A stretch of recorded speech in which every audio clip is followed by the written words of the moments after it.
नमस्कार दोस्तों, मेरा नाम है मणि चौरसिया और स्वागत है आपके अपने चैनल स्टडी ऑल मनी में। तो दोस्तों, आज हम लोग जो है कि हिंदी में वर्णमाला जो हम लोग पढ़ रहे हैं उसमें आज 5वीं क्लास है।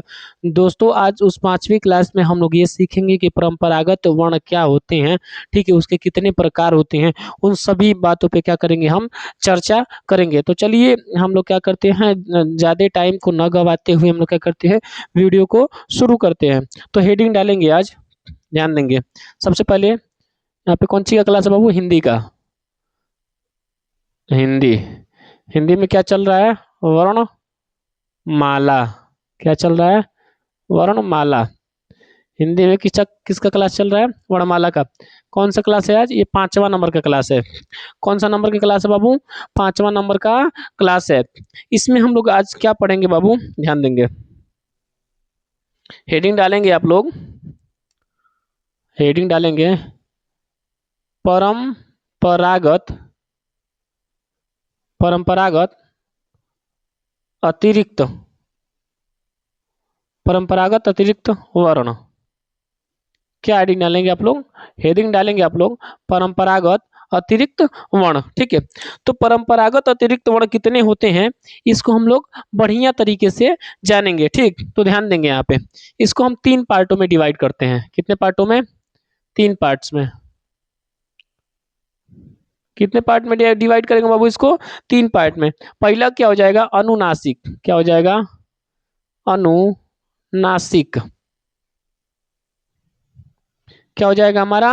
अनुनासिक। कैसे होता है? ऐसे लिखे यहाँ पे चंदामा वाला बिंदु, इसको क्या बोलते हैं? अनुनासिक बोलते हैं। दूसरा क्या हो जाएगा हमारा? अनुस्वार। अनुस्वार। अनुस्वार क्या होता है? यहाँ पे जो ये ऊपर बिंदु लगा रहता है ना, क्या होता है हमारा? अनुस्वार होता है।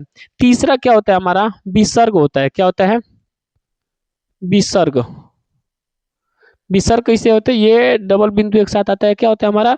ये विसर्ग होता है। क्लियर, समझ में आ रहा है? किसी को कोई दिक्कत नहीं? तो हम ध्यान देंगे क्या हमने लिखा कि परंपरागत अतिरिक्त वर्ण। परंपरागत अतिरिक्त वर्ण कितने भागों में बढ़ते हैं?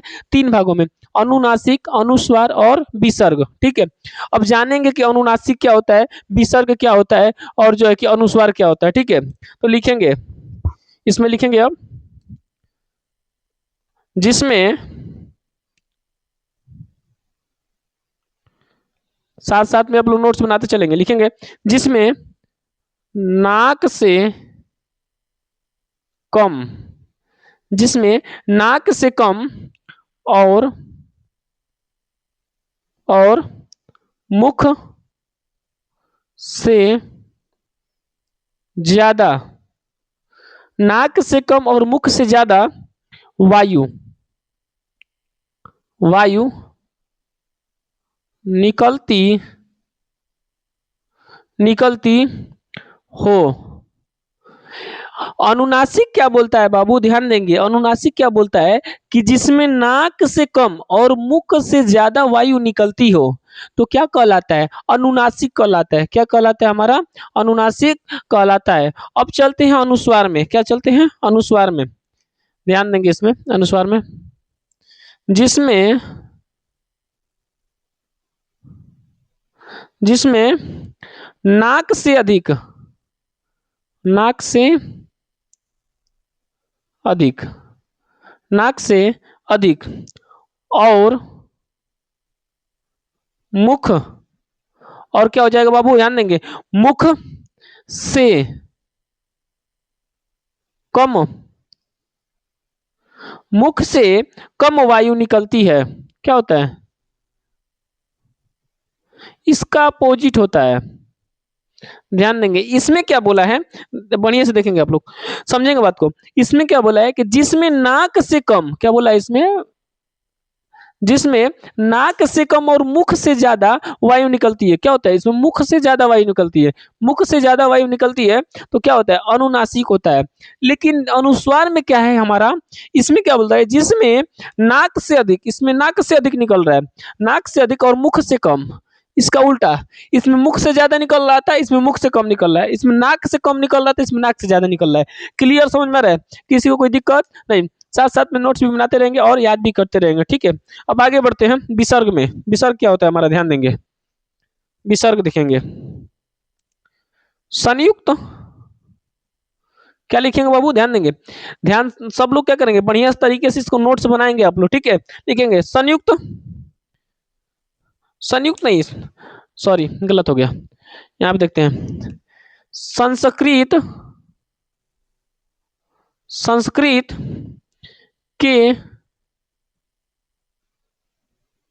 शब्दों में क्या होगा, संस्कृत के शब्दों में स्वर के बाद, संस्कृत के शब्दों में स्वर के बाद प्रयोग, प्रयोग होता है। समझेंगे बात को, विसर्ग क्या होता है, विसर्ग जो होता है हमारा वो संस्कृत के बाद, यानी संस्कृत के शब्दों में, संस्कृत के शब्दों में स्वर के बाद प्रयोग होता है, स्वर के क्या होता है, बाद में प्रयोग होता है, ठीक है। क्लियर समझ में आ रहा है, ठीक, चलते हैं आगे बढ़ते हैं। अब लिखेंगे इसमें, यहां पे लिखेंगे आप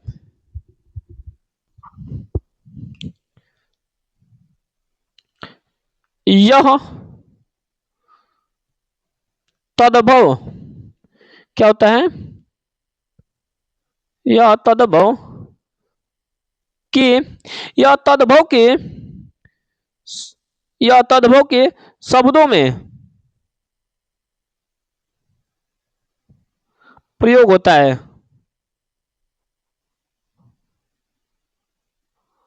समझेंगे बात को, क्या बोला जा रहा है इसमें, यह तदभव, यह तदभव के शब्दों में प्रयोग होता है या तदभव में प्रयोग होता है, ठीक है। या कोष्टक में लिख लेंगे यहाँ पे साइड में, हिंदी क्या होता है, हिंदी भी लिख सकते हैं यहाँ पे साइड में, यानी हिंदी के शब्दों में प्रयोग होता है, किसमें, हिंदी के शब्दों में, यानी बोल सकते हैं या तदभव के शब्दों में प्रयोग होता है, किसमें प्रयोग होता है बाबू, तदभव के शब्दों में, या क्या हमारा किसमें, हिंदी में प्रयोग होता है। क्लियर समझ में आ रहा है। अब इसमें कुछ वर्ड लिख लेते हैं, जैसे उदाहरण, जैसे गांव हो गया, क्या हो गया हमारा, गांव हो गया, चांद हो गया, उसके बाद क्या हो गया, दांत हो गया, उसके बाद हमारा हो गया कांटा हो गया, उसके बाद क्या हो गया हमारा, पांच हो गया। ये सब क्या है बाबू हमारे, ये जो भी लिख रहे हैं, ये जो चंदा मामा वाला बिंदु, चंद्र बिंदु हमने लगाया है, ये क्या होता है हमारा, अनुनासिक होता है, क्या होता है, अनुनासिक होता है। क्लियर समझ में आ रहा है। अब चलते हैं अनुस्वार में, ठीक है, अनुस्वार को देखते हैं। यह तत्सम क्या होता है, यह तत्सम, कोष्टक में यहीं पे लिख लेंगे संस्कृत के शब्दों में, संस्कृत के शब्दों, संस्कृत के शब्दों में, यह क्या होता है, यह क्या होता है, यह तत्सम या संस्कृत के शब्दों में, संस्कृत के शब्दों में प्रयोग होता है।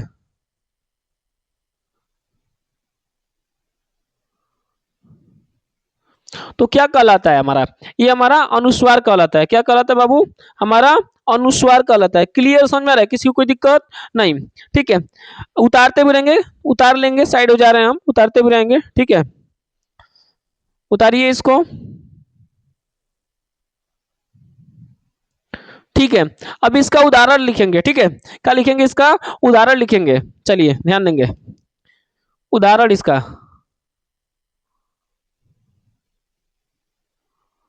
इसका उदाहरण हो जाएगा जैसे चंद्र, दंत, और क्या हो जाएगा, कंटक, और मान लेते हैं क्या, पंच, और क्या हो जाएगा, गंगा, क्या हो जाएगा, संयम, उसके बाद से लिख लेंगे संस्कार। ये जो भी हमारे मतलब ये शब्द लिखे जा रहे हैं, ये सब के सब क्या हो जाएंगे हमारे, जो है कि ये अनुस्वार वाले शब्द होंगे। जैसे इसमें संस्कृत लिखा है, यहाँ पे देंगे, इसमें भी वही है संस्कृत, ये भी क्या है हमारा, ये भी क्या है, अनुस्वार है। ये जो लगल है क्या है, अनुस्वार है। क्लियर समझ में आ रहा है, किसी कोई दिक्कत नहीं, ठीक है। आगे बढ़ेंगे बाबू आप लोग, ठीक। इसको उतारते रहेंगे साथ साथ में। अब चलते हैं हम कौन सा, इसका जो विसर्ग हमारा है, विसर्ग क्या था हमारा, संस्कृत के शब्दों में स्वर के बाद प्रयोग होता है, क्या कहलाता है हमारा, विसर्ग कहलाता है। इसका उदाहरण लिखेंगे, उदाहरण, उदाहरण लिखेंगे इसमें, जैसे प्रातः, प्रातः, ठीक है, प्रातः हो गया। उसके बाद लिखेंगे अतः, आगे बढ़ेंगे, लिख सकते हैं दुख,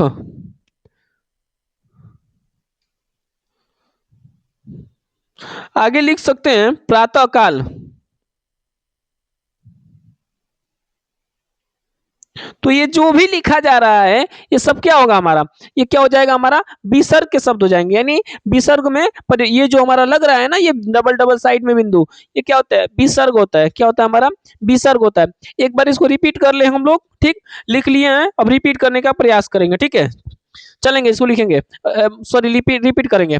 क्या हमारा हेडिंग क्या है बाबू, परंपरागत अतिरिक्त वर्ण। क्या है, परंपरागत अतिरिक्त वर्ण। परंपरागत अतिरिक्त वर्ण कितने होते हैं, तीन होते हैं। कौन कौन, अनुनासिक, अनुस्वार और कौन सा, विसर्ग। क्या होता है बाबू, ध्यान देंगे, अनुनासिक, अनुस्वार और विसर्ग। अनुनासिक क्या होता है बाबू, जिसमें नाक से कम और मुख से ज्यादा वायु निकलती है, ठीक है। क्या होता है हमारा, जिसमें नाक से कम और मुख से ज्यादा वायु निकलती है, क्या कहलाती है हमारी, अनुनासिक कहलाती है। यह तद्भव के शब्दों में प्रयोग होता है, यानी हिंदी के शब्दों में। तद्भव के मतलब क्या है, हिंदी के शब्दों में प्रयोग होता है। तद्भव और तत्सम पता चलता है ना, तद्भव क्या बोलता है, तद्भव क्या होता है, वे शब्द जो संस्कृत से परिवर्तन करके हिंदी में लाए जाते हैं, क्या कहलाते हैं, तद्भव कहलाते हैं। अब आता है तत्सम के बारे में। तत्सम क्या होता है, वे शब्द जो संस्कृत के से ज्यों के त्यों, मतलब ज्यों के तो जैसा था वैसे ही सीधे हिंदी में प्रयोग किए जाते हैं, क्या कहलाते हैं हमारे, तत्सम कहलाते हैं। क्लियर समझ में आ रहा है, कोई किसी को दिक्कत, अभी आगे इसका पार्टिकुलर चैप्टर आएगा, उसमें बढ़िया तरीके से आपको समझाया जाएगा, कोई दिक्कत नहीं है।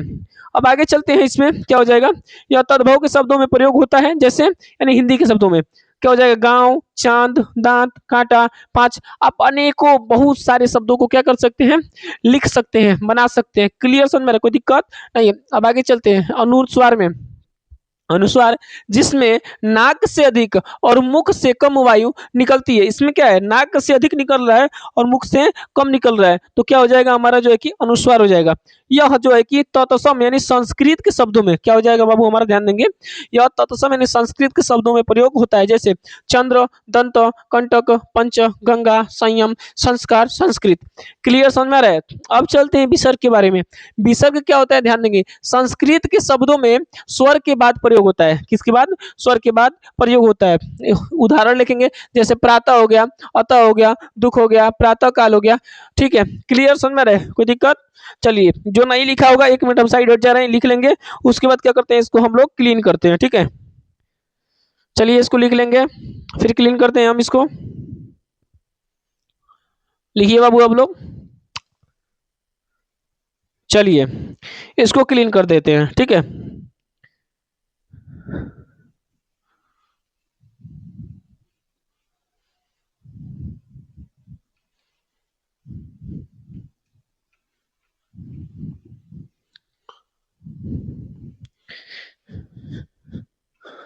चलिए अब लिखेंगे, आप लोग साथ साथ ही नोट्स बनाइए, नहीं तो आप सोचते रहेंगे तो क्या हो जाएगा, बहुत ज्यादा इकट्ठा हो जाएगा, फिर सिलेबस बनाना बहुत मुश्किल हो जाएगा आपके लिए।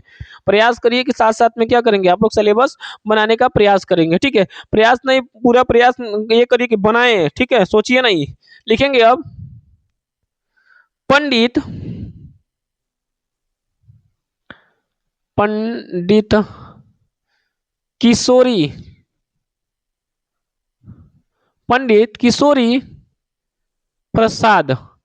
क्या लिखेंगे, पंडित किशोरी प्रसाद वाजपेयी के अनुसार,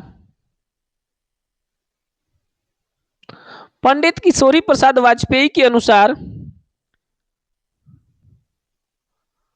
अनुस्वार, क्या है, पंडित किशोरी प्रसाद वाजपेयी के अनुसार अनुसार, अनुस्वार, अनुस्वार और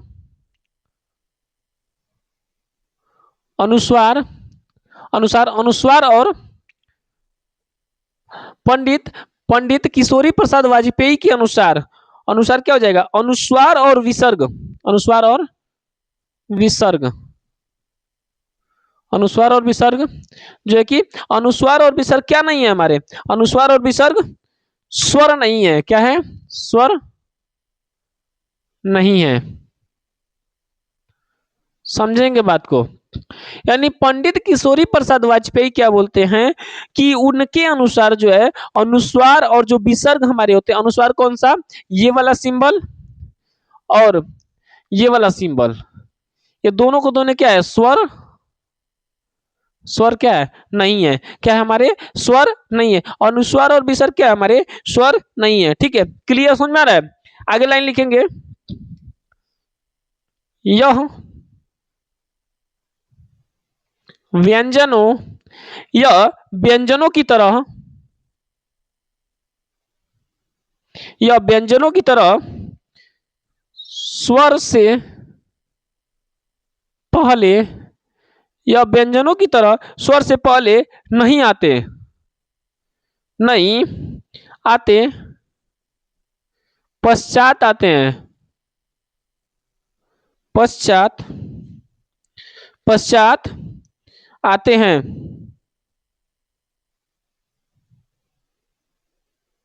देखिए क्या बोल रहा है, यह व्यंजनों की तरह स्वर से पहले नहीं आते हैं। जैसे व्यंजन हमारा होता है, व्यंजन हमेशा क्या होता है, स्वर से पहले आते हैं, स्वर से क्या होते हैं, पहले आते हैं। जैसे देखेंगे, आप लिखिए, हम समझा रहे हैं आपको। जैसे लिखा है क, तो क आ रहा है कैसे, क प्लस अ, शुद्ध रूप ऐसे लिखेंगे। जब इसका विच्छेद करेंगे तो देख रहे हैं ना कि ये क्या हो रहा है, व्यंजन हमेशा क्या आ रहा है, स्वर से पहले आ रहा है, क्या हो रहा है, स्वर से पहले आ रहा है।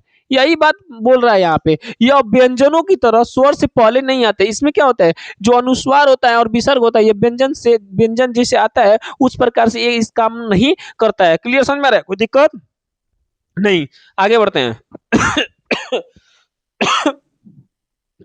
सॉरी, चलिए आगे बढ़ते हैं, ठीक है। इसलिए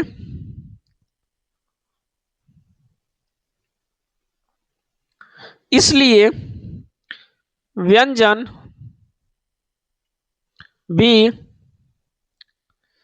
व्यंजन भी नहीं है, क्या है, व्यंजन में नहीं है, अतः इसको अयोगवाह, क्या, अतः इसे अयोगवाह कहा गया है।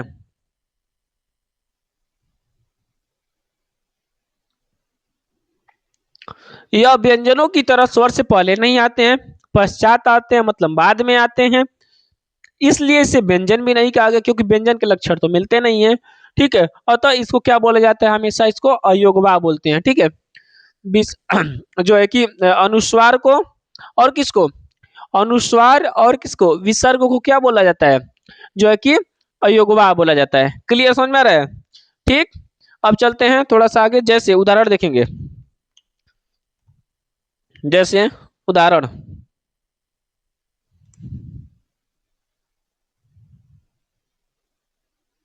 जैसे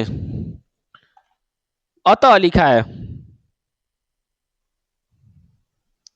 देखेंगे, अ आ गया प्लस क्या आ गया, तो आ गया, तो प्लस अ, ये आ गया। ठीक है, क्लियर, समझ में आ रहा है। यानी ध्यान देंगे, अतः में क्या आया, अ आया, प्लस क्या आया, तो आया, फिर आ गया। यहाँ पे ध्यान देंगे, ये जो हमारा आया है ना, ये जो विसर्ग आया है, यहाँ पे ध्यान देंगे, ये क्या हो रहा है, यह स्वर के, ये स्वर के बाद आ रहा है। यहाँ पे देखिए, ये व्यंजन क्या हो रहा था, यहाँ पे व्यंजन क्या हो रहा था, स्वर से पहले आ रहा था। यहाँ पे क्या हो रहा है, ये जो विसर्ग है हमारा, ये स्वर के बाद आ रहा है, क्या हो रहा है, स्वर के बाद आ रहा है, इसीलिए क्या है, इसका लक्षण मैच नहीं करता है। ठीक है, और आगे देख लेते हैं, और क्या करते हैं, आगे देख लेते हैं। जैसे प्रातः, ध्यान देंगे, प्रातः में क्या होता है, जैसे प्र लिखा है, प्र में क्या होता है, सबसे पहले प होता है, फिर क्या होता है, प्लस र होता है, फिर प्लस क्या होता है, आ होता है। यहीं पे तोड़ देते हैं, ठीक है, वहां पे तोड़ने से अच्छा यहीं पे तोड़ देते हैं। सबसे पहले क्या होता है, प होता है, फिर क्या होता है, प इसमें आधा होता है, र क्या होता है, पूरा होता है। अभी मैं पीछे बताया हूँ, र प्लस आ प्लस त प्लस अ। अब ध्यान देंगे, ये जो भी सर्ग आया है ये क्या हो रहा है, हमेशा क्या है, देखिए यहाँ पे भी क्या है, ये स्वर के बाद आया है। यहाँ पे भी स्वर के बाद, यहाँ पे भी स्वर के बाद। कुछ समझ में आ रहा है आपको, कोई दिक्कत नहीं। अब आगे बढ़ेंगे, जैसे एक और समझा देते हैं, ठंड। ठंड लिखा है, जैसे देखेंगे, ठ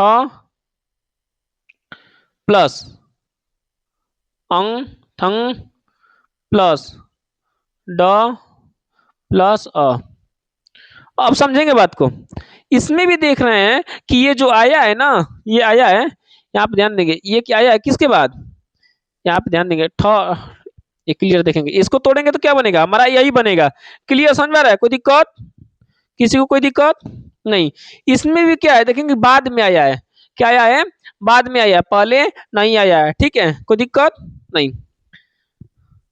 उतार लेंगे इसको, उतारते रहेंगे आप लोग, उतारिए आप लोग, नोट्स बनाते रहेंगे साथ साथ में, इसको उतारिए बढ़िया से। और साथ साथ में देखेंगे, हिंदी के साथ साथ और भी सब्जेक्टों पे आप लोग कमांड बनाएंगे, ठीक है। और टेस्ट आप लोग मारते रहेंगे, बिल्कुल किसी भी एग्जाम की तैयारी कर रहे हैं तो आप उसमें क्या करेंगे, टेस्ट को हमेशा मारते रहेंगे। क्लियर समझ में आ रहा है, टेस्ट क्या करेंगे, मारते रहेंगे, ठीक। चलिए इसको क्लीन कर दें, क्लीन कर दें, एक नोट लिख लीजिए यहाँ पे।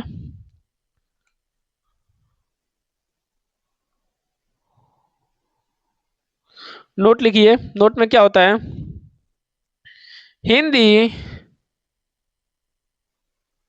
क्या होता है, हिंदी में, हिंदी में कोई दो स्वर, हिंदी में कोई दो स्वर साथ नहीं लिखे जा सकते,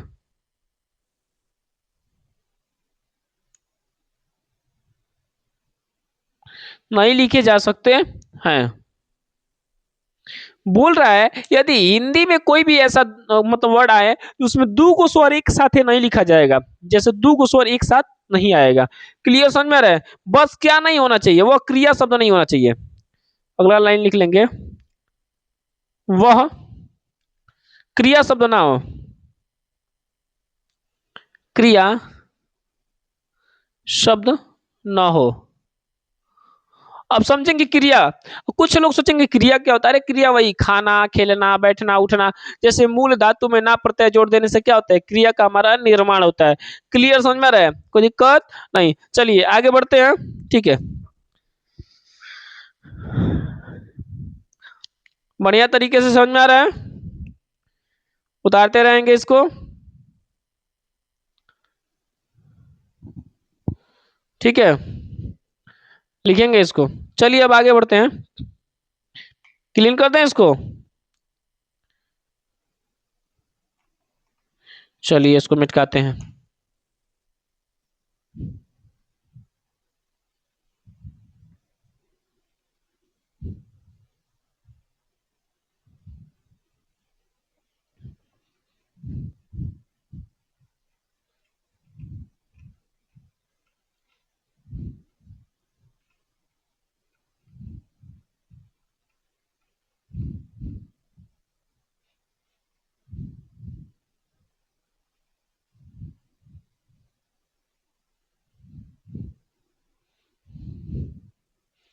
अब चलते हैं आगे,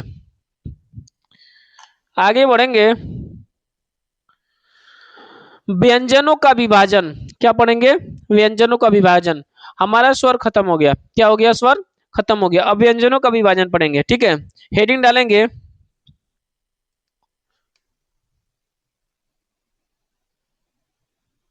व्यंजनों का विभाजन।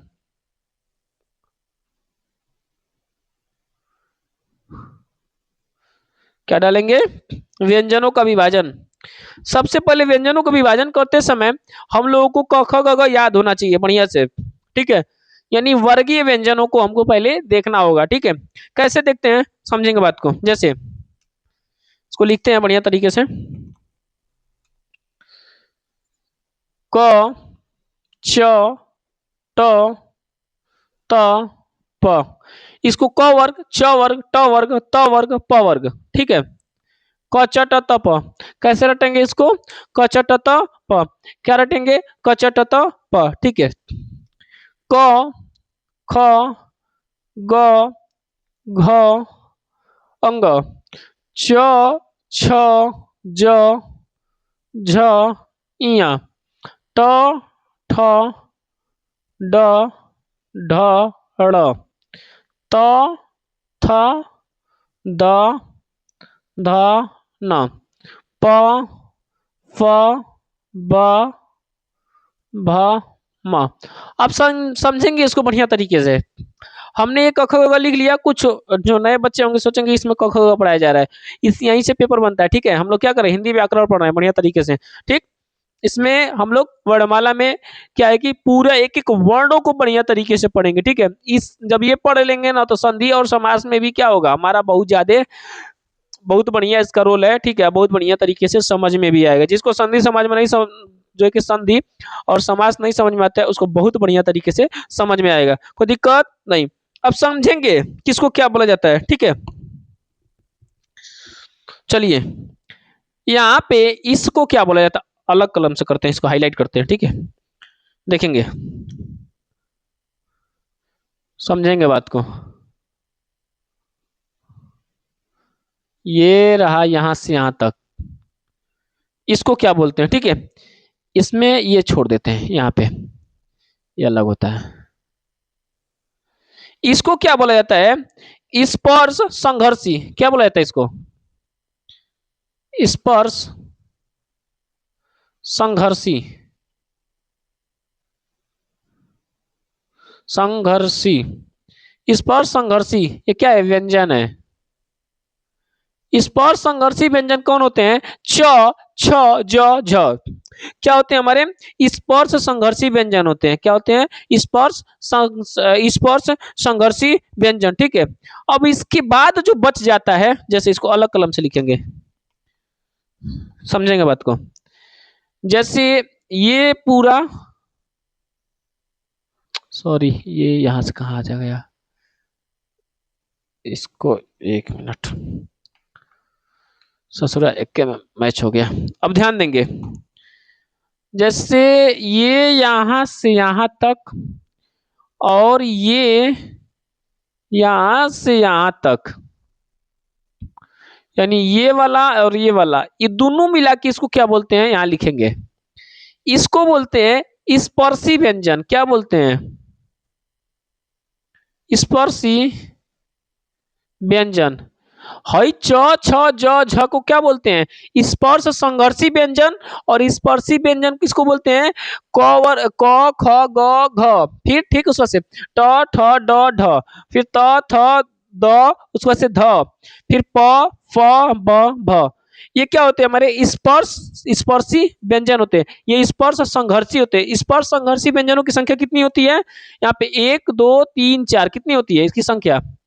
यहाँ पे 4 होती है, ठीक है। और यहाँ पे देखेंगे इसकी स्पर्शी व्यंजनों की संख्या कितनी होती है? खाली स्पर्शी व्यंजनों की 4 का 4, 4 2 9 8, 4 3 12, 4 4 16, ठीक है। यानी कितनी हो रही है? 16 गो।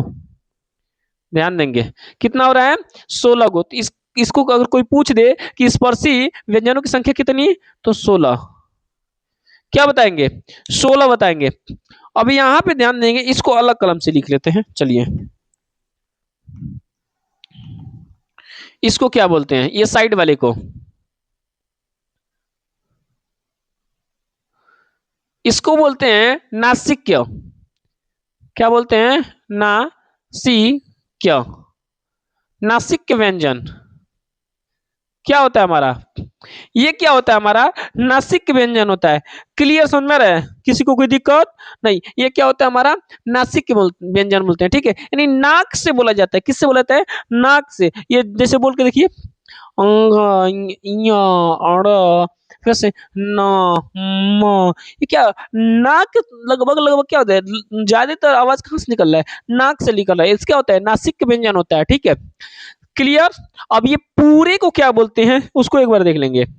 यदि ये तो अलग अलग हो गया, ये पूरा जो हमारा होता है यहां से यहां तक लेके नीचे से लेके ऊपर तक, ये पूरा क्या होता है हमारा, वर्गीय व्यंजन होता है। क्या होता है हमारा, वर्गीय व्यंजन। क्या होता है, वर्गीय व्यंजन। तो आपसे पूछ लिया जाए कि वर्गीय व्यंजनों की संख्या कितनी होती है, आपसे पूछ लिया जाए कि वर्गीय व्यंजनों की संख्या कितनी होती है, तो कितना हो जाएगा, पांच, है ना, पांच छेने से, पांच छेने से कितना हो जाएगा, 25। तो कितना ऑप्शन मारेंगे, 25 मारेंगे, कितना, 25। तो वर्गीय व्यंजनों की संख्या कितनी होती है हमारी, 25 होती है। सबको अच्छे तरीके से याद हो गया, किसी को कोई डाउट नहीं तो, ठीक है, बिल्कुल बढ़िया तरीके से समझ में आ रहा है आप लोगों को, ठीक है। इसको अच्छे से उतार लेंगे, उतारिए इसको, उतार लेंगे। चलिए इसको एक बार रिपीट करा दें हम बढ़िया तरीके से, ठीक है। क्या होता है, हिंदी वर्णमाला, क्या है, ये 5वीं क्लास है हमारी, जो कि व्यंजनों का विभाजन, व्यंजनों का विभाजन कैसे किया हमने, क च ट त प में, फिर क ख ग घ अंग, च छ ज झ ञ, ट ठ ड ढ ढ, त थ द ध न, प फ ब भ म, ठीक है।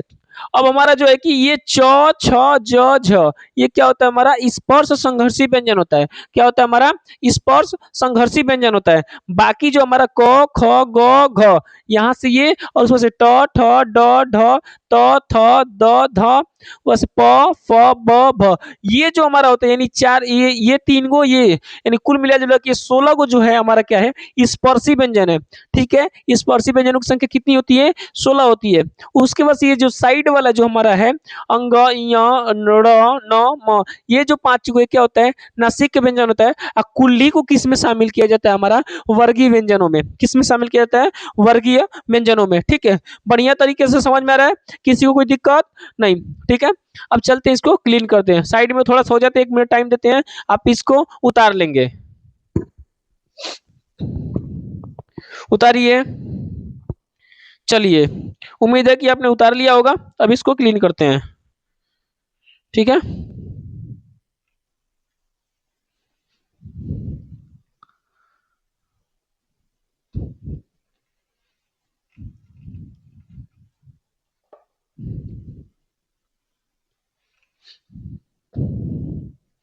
अब आगे चलते हैं, अंतस्थ व्यंजन, अंतस्थ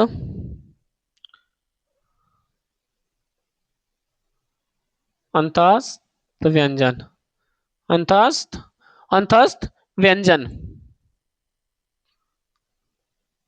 लिखेंगे कि अंतस्थ व्यंजन क्या होती है हमारे, ठीक है।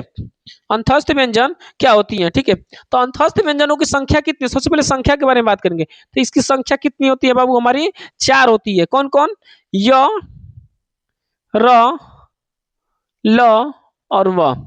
अंतस्थ व्यंजनों की संख्या कितनी होती है, 4 होती है। कौन कौन, य, र, ल और व। क्या होती है, य, र, ल, व, ठीक है।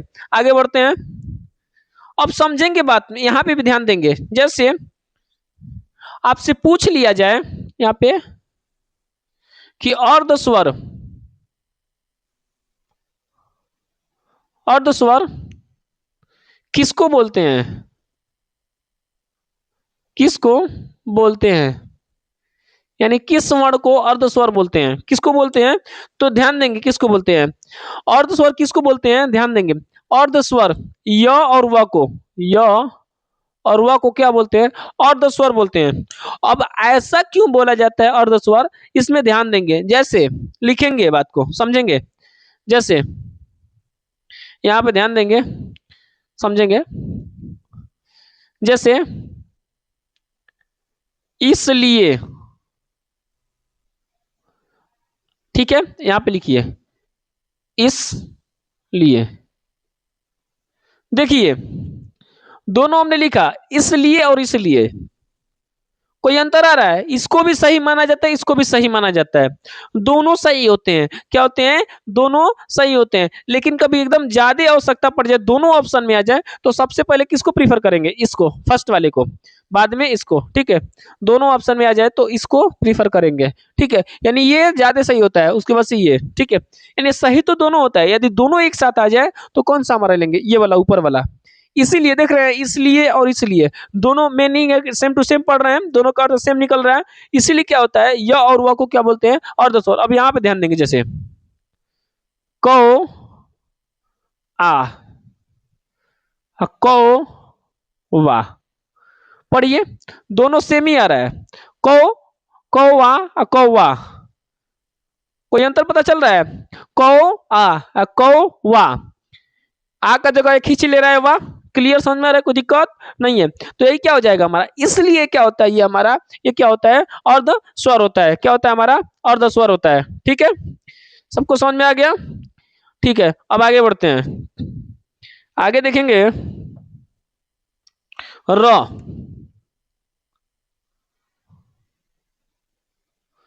र को क्या बोलते हैं? र का स्पेशली नाम होता है, र का स्पेशली नाम होता है। क्या होता है?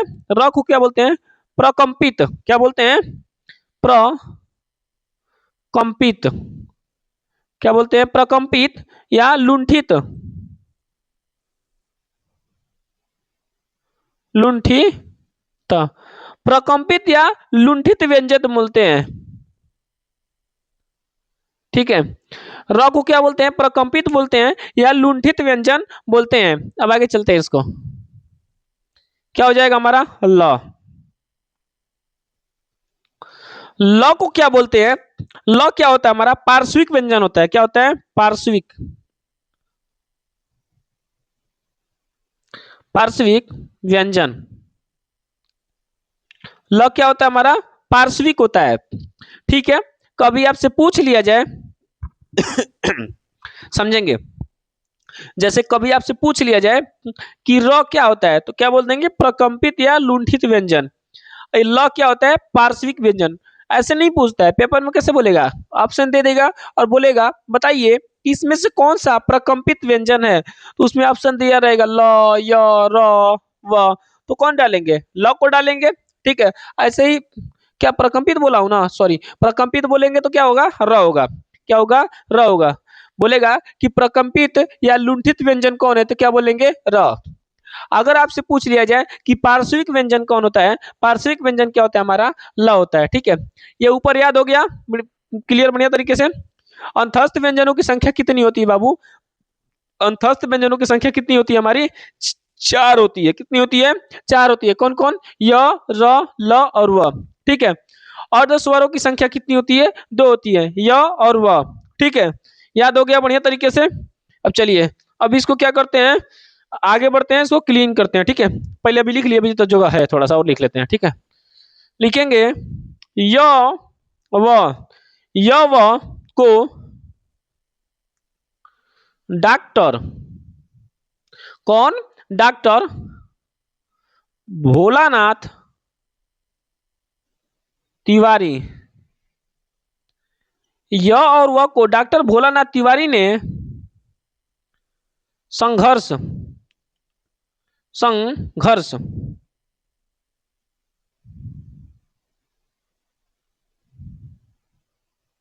संघर्षहीन, क्या?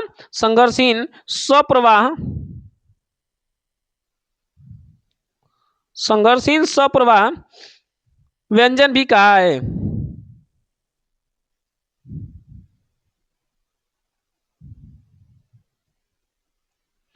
अगर कभी आपसे पूछ लिया जाए कि बताइए संघर्षहीन स्वप्रवाह व्यंजन कौन कौन होते हैं, तो क्या बोलेंगे आप? य और व को बोलेंगे। क्या बोलेंगे?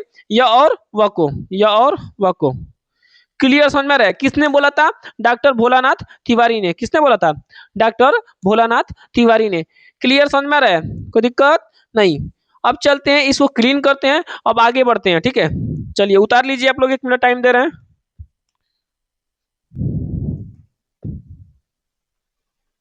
उतारिए। ठीक है, चलिए इसको क्लीन करते हैं अब।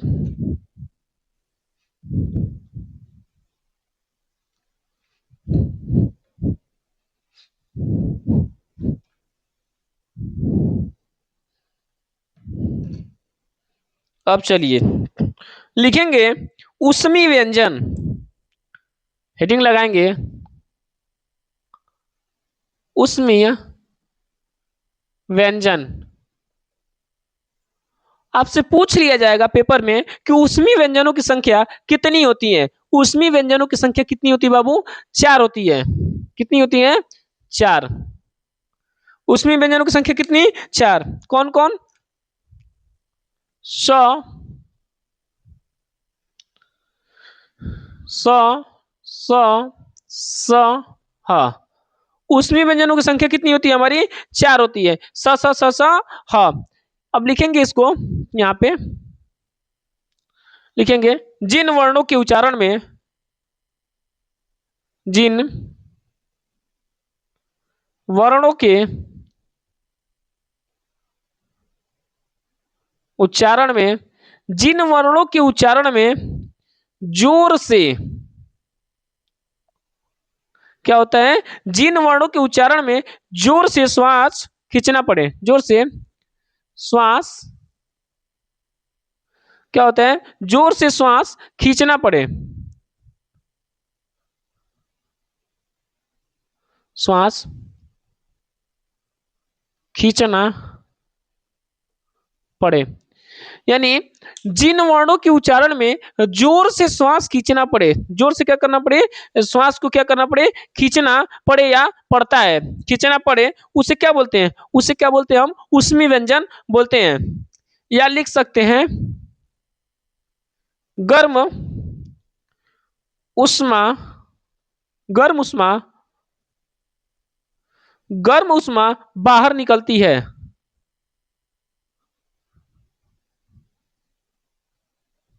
क्लियर समझ में आ रहा है? ठीक, क्या हो जाएगा? उष्मी व्यंजन क्या होता है? स स स स ह। उष्मी व्यंजनों की संख्या कितनी होती है हमारी? 4 होती है। ठीक है, जिन वर्णों के उच्चारण में जोर से श्वास खींचना पड़े क्या कहलाती है हमारी? उष्मी व्यंजन कहलाती है। या गर्म उष्मा बाहर निकलती है, क्या कहलाती है? उष्मी व्यंजन कहलाती है। क्लियर समझ में आ रहा है? चलिए अब आगे बढ़ते हैं। आगत स्वर, हेडिंग डालेंगे आगत स्वर, यहीं पे हट जाएगा। आगत स्वर क्या होता है हमारा? आगत स्वर। लिखेंगे इसको, यदि, इसी कलम से लिख रहा हूं क्या? लिखेंगे यहां पे, यदि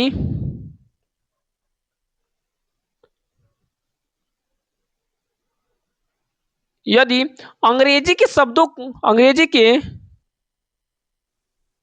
शब्दों, यदि अंग्रेजी के शब्दों को हिंदी में, यदि अंग्रेजी के शब्दों को हिंदी में लिखा जाए,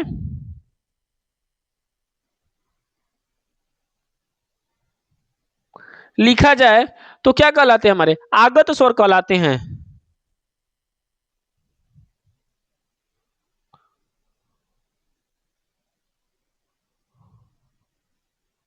क्या कहलाते हैं हमारे? आगत स्वर कहलाते हैं। यदि अंग्रेजी के शब्दों को हिंदी में लिखा जाता है तो क्या कहलाते हैं हमारे? आगत स्वर कहलाते हैं। ठीक है, क्लियर है? जैसे, जैसे यहां पे हो जाएगा हमारा, लिखेंगे हॉस्टल, हिंदी में भी क्या लिखा जाता है? इसको हॉस्टल ही लिखा जाता है। आगे बढ़ते हैं, जैसे हॉस्पिटल, हॉस्पिटल, इसको भी क्या लिखते हैं? हॉस्पिटल। कोई परिवर्तन नहीं होता। जैसे कॉलेज,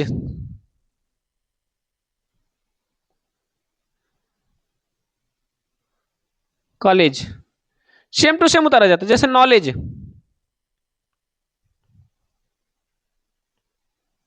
क्या होता है? नॉलेज। नॉलेज में भी क्या लिखते हैं? ऐसे ही लिख देंगे नॉलेज, सेम टू सेम उतार देते हैं। जैसे कॉफी, क्या होता है? COFF क्या होता है? कॉफी। कॉफी को भी क्या लिख देते हैं? सीधे कॉफी। ठीक है, आगे लिखेंगे जैसे रेस्ट, क्या लिखा है, ऑपरेशन,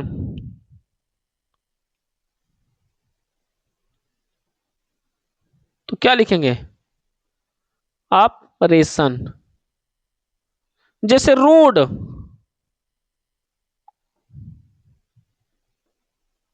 रोड, यानी जो शब्द हम लोग सीधे इंग्लिश का जो इसे इंग्लिश में लिखते हैं सेम टू सेम क्या करते हैं, हिंदी में भी वैसे ही लिखते हैं, वो क्या कहलाते हैं, हमारे आगत स्वर कहलाते हैं। क्या होते हैं, आगत स्वर कहलाते हैं। क्लियर, किसी को कोई दिक्कत नहीं। एक बार इसको रिपीट कर लें, ठीक है। हमने ऊपर क्या लिखवाया, उष्मी व्यंजन, उष्मी व्यंजनों की संख्या कितनी होती है, 4 होती है। कौन कौन, स स ह, क्या होते हैं, स स स स ह। उसके बाद क्या होता है, जिन वर्णों के उच्चारण में जोर से श्वास खींचना पड़े, क्या होता है, उसे क्या बोलते हैं, उष्मी व्यंजन, या गर्म उष्मा बाहर निकलती है, क्या कहलाती है, उष्मी व्यंजन कहलाती है। अब हमने क्या लिखा, आगत स्वर। आगत स्वर क्या होता है हमारा, अंग्रेजी के शब्दों को, यदि अंग्रेजी के शब्दों को हिंदी में लिखा जाए तो क्या कहलाते हैं, आगत स्वर कहलाते हैं। ठीक है, जैसे hostel, hostel same to same, hospital, college, knowledge, coffee. ठीक है, उसके बाद से क्या हो जाएगा, ऑपरेशन। ठीक है, उसके बाद क्या हो जाएगा, रोड। ठीक है, ऑपरे, गलत लिखे हैं क्या, ऑपरेशन, अब सही है, क्या हो जाएगा, ऑपरेशन। ऑपरेशन ये बड़ा सा रहता है शायद, हाँ बड़ा सा रहता है, ध्यान देंगे यहाँ पे, तो सही लिखेंगे, ऑपरेशन। क्लियर, समझ में आ रहा है, कोई दिक्कत नहीं, इतना आप लोग लिख लेंगे आज। ठीक है, चलिए आज इतना ही तक रहने देते हैं। ठीक है, आप लोग साथ साथ में नोट्स भी बनाएंगे और याद करने का पूरा पूरा प्रयास करेंगे। जैसे क्लास खत्म होता है आप लोग एक बार क्या करेंगे, इसको बढ़िया से फिर से पढ़ेंगे। ठीक है, कहा जाता है ना कि बार बार मेहनत करने से अच्छा है कि आप एक बार बढ़िया तरीके से मेहनत कर लेंगे। ठीक है, चाहे कोई भी सब्जेक्ट पढ़े, चाहे मैथ हो, चाहे रीजनिंग हो, चाहे हिंदी हो, ठीक है, या कोई भी, या जीके जीएस हो, या हमारा करंट अफेयर हो, कोई भी पढ़ेंगे तो क्या करेंगे, एक बार मन लगा के पढ़ेंगे, ताकि आपको बार बार रिपीट करने वाला जो है कि झंझट ना रह जाए। और हिंदी तो हमारा ऐसा सब्जेक्ट है जिसको एक बार पढ़ लेंगे वो कभी बदलता नहीं है, हमेशा क्या होता है, एकदम वैसे क्या वैसे ही रहेगा, कभी उसमें कुछ परिवर्तन नहीं होने वाला है। ठीक है, अगर उसमें व्यंजन हम 4 पढ़े हैं तो हमारे आने वाली पता नहीं कितनी पीढ़ियाँ 4 ही पढ़ेंगे। ठीक है, वो तो हमको भी नहीं पता रहेगा, क्यों, क्योंकि परिवर्तन नहीं होता है। ठीक है, क्लियर, समझ में आ रहा है, कोई दिक्कत नहीं। तो ठीक है, ज़्यादा ना बात करते हुए क्या करते हैं, क्लास को यहीं पे ठप करते हैं। हाँ, अगर क्लास आपको पसंद आया होगा तो लाइक, सब्सक्राइब और शेयर, साथ साथ में क्या करेंगे, स्टेटस भी लगाएंगे। ठीक है, चैनल को सब्सक्राइब जरूर कर लेंगे अगर बढ़िया समझ में आएगा तो। ठीक है, और अपने दोस्तों से भी क्या करेंगे, चैनल को सब्सक्राइब करवाएंगे। ठीक, तो चलिए अब यहीं पर रहने देते हैं क्लास को। ठीक है, मिलते हैं अगले वीडियो में, तब तक के लिए धन्यवाद। जय हिंद दोस्तों।